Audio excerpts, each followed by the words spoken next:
Selamat pagi, harap diperhatikan pembahasan lanjutan mengenai materi trigonometri berikut.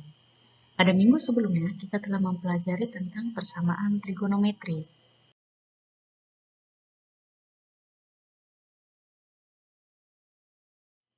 Materi lanjutan untuk trigonometri yaitu tentang fungsi trigonometri. Fungsi trigonometri adalah fungsi yang memetakan.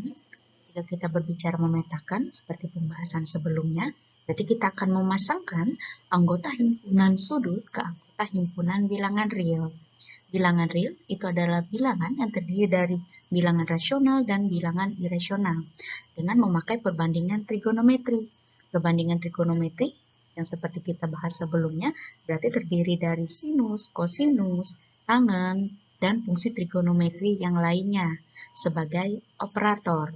Di sini operator berarti kita berbicara dia yang mengoperasikannya.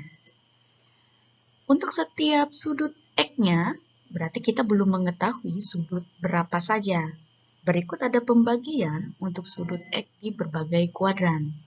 Yang A atau yang pertama, sudut X dikatakan berada di kuadran 1 jika dia nilainya paling kecil dari 0 derajat hingga paling yang tertinggi 90 derajat. Lalu sudut X dikatakan berada di kuadran yang kedua jika dia paling kecil nilainya itu 90 derajat dan paling tinggi nilainya adalah 180 derajat. Sudut X dikatakan berada di kuadran 3 jika dia nilainya paling kecil yaitu berada di 180 derajat dan yang paling tertinggi yaitu 270 derajat. Dan yang terakhir, jika sudut X dikatakan berada di kuadran yang keempat jika nilainya paling kecil yaitu 270 derajat dan paling tinggi atau maksimal yaitu 360 derajat. Supaya lebih paham, perhatikan sampel atau contoh soal berikut.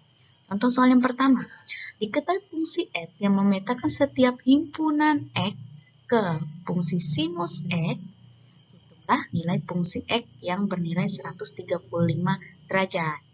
Oke, untuk penyelesaiannya, karena sudut X-nya itu bernilai 135 derajat, jika diperhatikan pembahasan barusan tadi, berarti dia letaknya di kuadran yang kedua.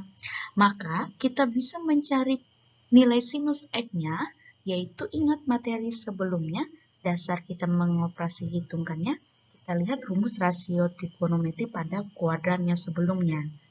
Jadi, jika berdasarkan rumus rasio trigonometri sebelumnya, maka sudut X yang bernilai 135 derajat, dia berada di kuadran yang kedua. Diperoleh untuk mencari nilainya, yaitu sinus 180 dikurang alfa derajat, itu sama dengan sinus alfa derajat. Ekuivalen dengan, maka untuk mencari nilai alfanya, ingat cara mudahnya, yaitu 180 derajat dikurangkan dengan nilai X-nya. Nilai X-nya berapa? 135 derajat. Dapatlah kita alfanya, yaitu bernilai 45 derajat. Sama dengan diperolehlah nilainya sinus 45 derajat. Karena tadi ditanyakan nilai fungsi X-nya, maka sinus 45 derajat itu berapa? Jika diingat pada pembahasan sebelumnya, kalian bisa lihat nilainya pada tabel untuk fungsi trigonometrinya. Sinus 45 derajat nilainya adalah 1/2 akar 2. Jadi, nilai fungsi F yang memetakan setiap himpunan X ke sinus X untuk X yang bernilai 135 derajat adalah 1/2 akar 2.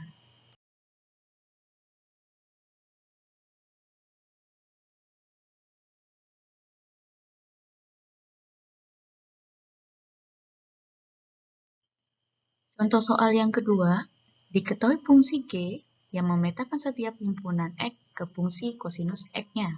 Hitunglah nilai dari fungsi G di mana nilai X-nya itu bernilai 2pi. Cara penyelesaiannya, sebelum kita memasukkan nilainya ke rumus rasio trigonometri, kita harus mencari nilai X-nya dulu. Gunakanlah fungsi yang diketahui dari soalnya tadi. Fungsi Gx itu sama dengan kosinus X. Ekuivalen dengan fungsi G-nya tetap, ganti X-nya dengan 2pi. Sama dengan, diperolehlah kosinus 2pi. Sama dengan kosinus 2 dikali pi, itu nilainya 180 derajat, maka 2 dikali 180 derajat, dapatlah nilai kosinus 360 derajat. Kita sudah dapat nilai kosinus X-nya. Kalau dilihat hasilnya tadi adalah kosinus 360 derajat, maka kita bisa lihat dari dasar untuk nilai sudut X-nya tadi, itu letaknya di kuadran yang keempat. Jadi kita bisa menggunakan rumus rasio trigonometri untuk sudut yang berelasi pada sudut di kuadran yang keempat. Diperoleh, karena kita mencari fungsi kosinus, maka kosinus 360 dikurang alfa derajat itu sama dengan kosinus alfa derajat. Kepalen dengan cara mudahnya, sama seperti sebelumnya, 360 derajat dikurangkan dengan 360 derajat, dapatlah nilai alfanya itu 0 derajat. Jadi sama dengan kita dapat kosinus 0 derajat yang bernilai sama dengan 1. Jadi nilai fungsi G untuk nilai pengganti X-nya yaitu sama dengan 2pi adalah 1.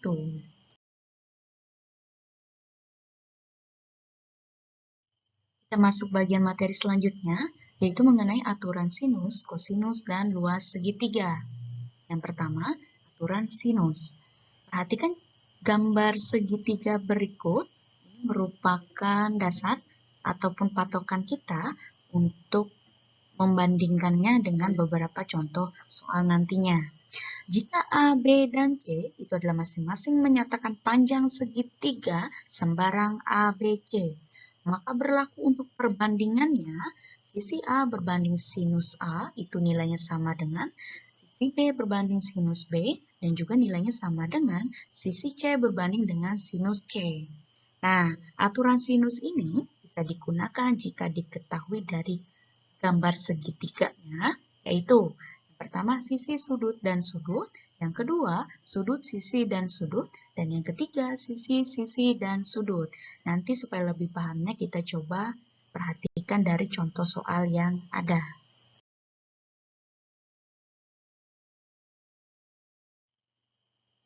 Kita masuk materi selanjutnya, yaitu mengenai aturan kosinus. Sama seperti aturan sinus tadi, ini adalah gambar segitiga sembarang yang sama yang bisa kita gunakan sebagai patokan dasarnya. Jika A, B, dan C masing-masing menyatakan panjang segitiga sembarang ABC, maka berlaku. Misal kita mau mencari sisi A. Cara mencarinya, A kuadrat sama dengan B kuadrat ditambah C kuadrat dikurang 2 dikali B dikali C dikali dengan kosinus alfa. Kemudian kita misal mau mencari sisi B. Cara penyelesaiannya, yaitu kita bisa menggunakan rumus B kuadrat sama dengan A kuadrat ditambah C kuadrat dikurang 2 dikali A dikali C dikali dengan kosinus beta. Misalkan kita mau mencari sisi C, maka cara penyelesaiannya C kuadrat sama dengan A kuadrat ditambah B kuadrat dikurang 2 dikali A dikali B dikali dengan kosinus yamanya. Aturan kosinus dapat digunakan jika diketahui sama seperti aturan sinus tadi, yaitu yang pertama jika sisi, sudut, dan sisi. Dan yang kedua jika sisi, dan sisi.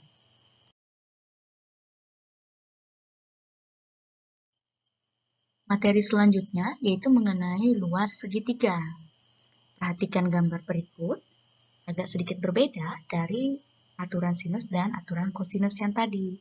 Karena sekarang kita akan menyesuaikan luas segitiganya menggunakan gambar ini sebagai patokan ataupun dasar untuk mencari nilainya nanti. Nah, untuk luas segitiga sendiri itu terbagi atas 4 bagian, tergantung dari yang pertama, rumus luas segitiga jika diketahui panjang alas dan tingginya. Rumus ini biasanya sering kalian temui waktu SD dan SMP yang lalu. Untuk luasnya yaitu sama dengan setengah dikali alas dikali tinggi, atau bisa juga menggunakan luasnya sama dengan alas dikali tinggi dibagi dengan 2. Bagian yang kedua, rumus luas segitiga jika diketahui panjang 2 sisi dan 1 sudut. Jadi nanti menyesuaikan saja pada gambarnya. Jika misalkan diketahui 2 sisi dan 1 sudut, maka bisa memilih menggunakan antara 3 bentuk rumus luas segitiganya ini. Kemudian bagian yang ketiga, untuk rumus luas segitiga jika diketahui panjang 2 sudut dan 1 sisi. berbanding terbalik dengan yang bagian kedua tadi, ini sekarang jika diketahui panjang dua sudut dan satu sisi saja, maka bisa menerapkan antara tiga bentuk rumus luas segitiga ini tergantung dari apa yang diketahui dari soalnya nanti. Dan yang keempat, rumus luas segitiga jika diketahui panjang ketiga sisinya. Nah, itu luasnya sama dengan akar dari S dikali S dikurang A dikali S dikurang B dikali dengan S dikurang C. Untuk keterangannya, S itu adalah setengah keliling segitiga. Ya, cara mencari S-nya itu sama dengan setengah dikali A ditambah B ditambah dengan C.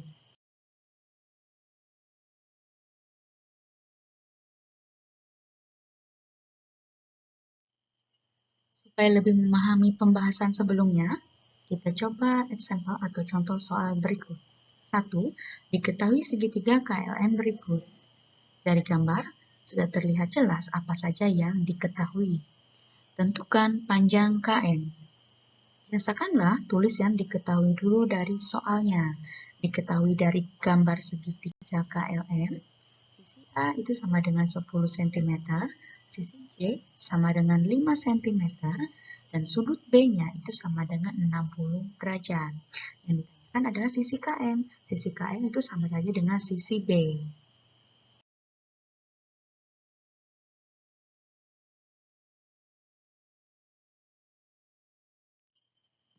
Cara penyelesaiannya, kuncinya perhatikan dari apa yang ditanyakan dari soalnya tadi. Yang ditanyakan adalah panjang KM.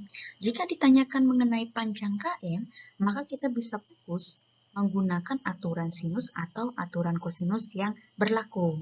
Nah, sekarang yang jadi masalah adalah aturan mana yang akan kita gunakan. Kembali ke yang diketahui dari soalnya. Kebetulan yang diketahui dari soal adalah sisi, sudut, dan sisi. Nah, dasarnya ini adalah merupakan aturan kosinus yang bisa kita gunakan. Jadi, karena yang ditanyakan adalah sisi KM tadi adalah sama dengan sisi B, maka kita bisa menggunakan aturan kosinus untuk mencari nilai B-nya adalah B kuadrat sama dengan A kuadrat ditambah C kuadrat dikurang 2 dikali A dikali C dikali dengan kosinus betanya. Masukkan nilai yang diketahui dari soalnya tadi. Sama dengan A-nya ganti dengan 10, jadinya 10 pangkat 2, ditambah C-nya ganti dengan 5, jadinya 5 pangkat 2, dikurang 2 dikali. A-nya ganti dengan 10, dikali dengan C-nya ganti dengan 5, dikali dengan kosinus beta, betanya ganti dengan 60 derajat. Sama dengan 10 pangkat 2 atau 10 kuadrat itu nilainya adalah 100 ditambah 5 pangkat 2 itu adalah nilainya 25 dikurang 2 dikali 10 20, 20 dikali 5 itu nilainya 100 dikali dengan kosinus 60 derajat itu adalah nilainya 1/2. Sama dengan operasi hitungkan dulu yang sama dengan temannya tadi, pengelompokannya. 100 ditambah 25 itu sama dengan 125 dikurang dengan 100 dikali 1/2 itu hasilnya adalah 50. Jadi 125 dikurang 50 itu hasilnya adalah 75. Kita sudah dapat B kuadratnya sama dengan 75. Karena tadi yang ditanyakan dari soalnya itu hanya sisi B, maka supaya kuadratnya habis, kedua ruas sama-sama diakarkan. Diperoleh akar dari B kuadrat sama dengan akar dari 75. Ekivalen dengan tujuan mengakarkan tadi supaya kuadratnya habis, jadi sisanya B sama dengan akar dari 75 bisa kita pecah menjadi perkalian 25 dikali dengan 3. Sama dengan pecah 1/1. Akar 25 dikali dengan akar 3, dapatlah hasilnya akar dari 25 itu 5, dikali dengan akar 3, dapatlah hasilnya 5 akar 3. Jadi panjang KM atau sisi KM yang sama dengan sisi B itu adalah 5 akar 3 cm.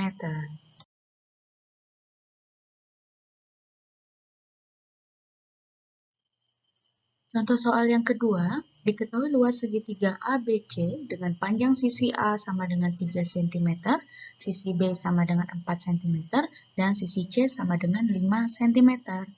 Tentukan luas segitiga ABC tersebut. Biasakanlah tulis dulu yang diketahui dari soal. Secara berturut-turut yang diketahui dari soal tadi adalah sisi A, B, dan C yaitu bernilai 3 cm, 4 cm, dan 5 cm. Yang ditanyakan adalah luas segitiga ABC tersebut. Penyelesaian. Jika yang ditanyakan adalah luas segitiga, berarti otomatis kita menggunakan aturan yang ada pada luas segitiga tadi yang sudah dibahas sebelumnya. Nah, yang jadi masalah adalah pada luas segitiga tersebut terbagi atas 4 pembagian aturan dasarnya. Sekarang, perhatikan kembali dari yang diketahuinya tadi. Karena diketahui dari segitiga ABC tadi adalah 3 buah sisi, maka kita bisa menggunakan aturan yang keempat. Aturan yang keempat untuk mencari luas segitiga tadi yaitu sama dengan akar dari S dikali dengan S dikurang A dikali dengan S dikurang B dikali dengan S dikurang C. Nah, yang diketahui dari soalnya tadi adalah nilai A, B, dan C. Sedangkan S itu tadi adalah setengah keliling segitiga, itu belum diketahui. Kita bisa menggunakan S-nya yang ada pada keterangan sebelumnya, bagian yang keempat, yaitu rumusnya S sama dengan 1/2 dikali dengan A ditambah B ditambah dengan C. Ekuivalen dengan masukkan masing-masing nilai A, B, dan C-nya. Diperoleh S-nya sama dengan 1/2 dikali dengan 3 ditambah 4 ditambah dengan 5. Ekuivalen dengan S sama dengan 1/2 dikali dengan 3 ditambah 4 ditambah dengan 5 jadinya 12. Ekuivalen dengan diperoleh S sama dengan nilainya 6 cm. Sekarang semua nilai sudah diketahui, bisa dimasukkan ke rumus luas segitiganya yang disimbolkan dengan L besar sama dengan akar dari. Ganti S-nya dengan 6 dikali dengan 6 dikurang. Ganti dengan A-nya dengan 3 dikali dengan 6 dikurang. Diganti B-nya dengan 4 dikali dengan 6 dikurang. Ganti C-nya dengan 5. Diperoleh sama dengan akar dari operasi tungkan masing-masing yang ada dalam kurungnya tadi. Maka diperolehlah nilainya akar dari 6 dikali 3 dikali 2 dikali dengan 1. Sama dengan hasil dari perkalian di dalam akar tadi yaitu akar 36. Akar dari 36 itu adalah hasilnya 6. Jadi luas segitiga ABC tersebut adalah sebesar 6 cm kuadrat.